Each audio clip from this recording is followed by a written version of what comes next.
arrivé chez Marvin et comme ce que tu as mis en place au niveau des réseaux sociaux? Oui, ça marche, hein? Vous entendez? Oui, alors donc, comme Sandrine disait, en fait, j'arrive de Californie, je suis en Suisse depuis 3 mois seulement. Je suis français, mais j'ai habité toute ma vie aux États-Unis. Et en fait, j'ai eu la chance de rencontrer Marvin et Cécile à travers Sandrine, justement ici, que j'ai rencontrée elle-même sur LinkedIn. Qu'est-ce que tu as mis en place depuis que tu es à Marvin pour gérer justement ces diverses conversations Bien sûr.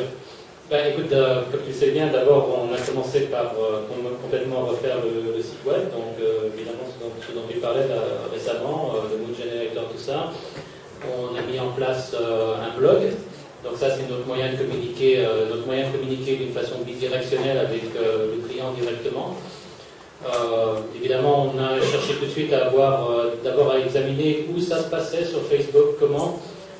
Pareil sur Twitter, je savais bien qu'il fallait faire quelque chose sur YouTube, avec des vidéos par exemple.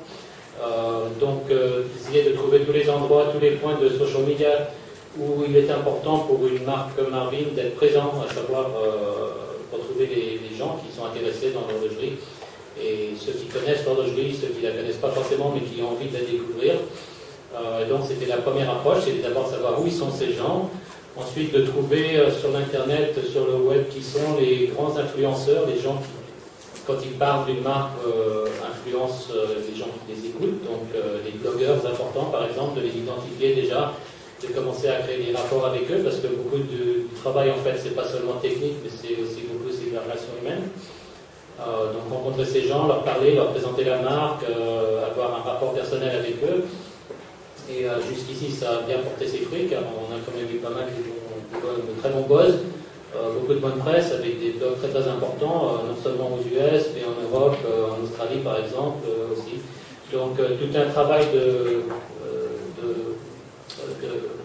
d'aller découvrir ce qui se passe là-bas, dans le monde du blogosphère, et puis surtout, d'une façon très importante, d'ouvrir les oreilles bien larges et d'essayer d'écouter les clients. Écouter ce que les gens cherchent dans une marque de montre. Ça c'est très important, je pense, parce que chez Marvin on cherche un accès direct aux clients.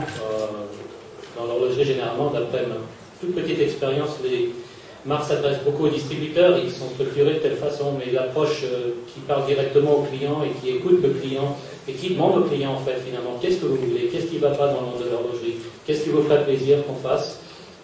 Ça, c'est un effort qui est relativement facile à faire sur Internet, donc c'est un outil extrêmement utile pour ça.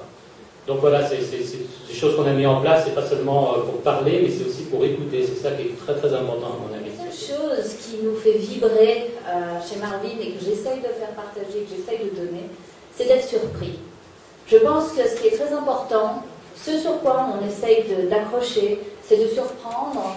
Et c'est de pouvoir venir avec des mots simples, des choses simples, sur des choses simples qui font un sens. Le produit, pour moi, c'est la chose la plus importante. Mais comment le mettre en valeur? Comment faire en sorte qu'on se focalise sur ce produit? Je pense qu'aujourd'hui, on doit communiquer on doit communiquer de manière simple avec ce qui est important, en ce qui me concerne, dans ma vision d'une marque, c'est de passer le bébé aux autres, si vous voulez, de donner à chacun l'opportunité de s'exprimer, l'opportunité de faire les choses dans sa vision, dans sa manière, parce que j'ai confiance en lui, parce qu'on parle aujourd'hui. On a besoin de communication, justement, donc c'est directionnel, de pouvoir parler à quelqu'un, de pouvoir parler directement à la marque, ou de pouvoir bénéficier des conseils de nos amis ou de nos connaissances qui ont expérimenté la marque. Et donc tout ce qui a été mis en place pour Marvin est vraiment un excellent exemple d'ouverture de canaux de communication entre une marque et puis des consommateurs potentiels ou qui sont... Finalement, ce qui est assez étonnant aujourd'hui, c'est que les marques sont presque encore réticentes à recruter des community managers, des social media managers, des personnes qui vont être là, c'est du customer care, il ne faut pas se tromper. Sauf qu'au lieu de prendre les clients au moment où ils ont un problème, eh ben on les prend en charge dans tout le long de leur vie et de leur relation avec la marque. Et ça, c'est beaucoup plus intéressant. Pourquoi? parce que ça produit de la fidélisation. Et que la fidélisation, c'est un truc qui est très difficile à avoir. Avoir un client, c'est difficile, mais le garder, c'est encore plus difficile. Je ne suis pas capable de créer ça toute seule, et au contraire, j'aime être surprise. Et j'aime être surprise par des talents, par des gens qui vont sublimer l'idée, qui vont l'amener encore plus loin. Et avec le net, c'est ça. Avec les produits, c'est la même chose. On travaille avec des gens qui sont juste extraordinaires, qui sont ingérables. Donc, il vaut mieux pas essayer de gérer. Mais le résultat est juste extraordinaire. Absolument ravi de voir dans le réel ce que ça apporte à la marque. Là, j'étais à New York la semaine dernière. J'ai rencontré des gens que Jérôme a rencontrés sur le net.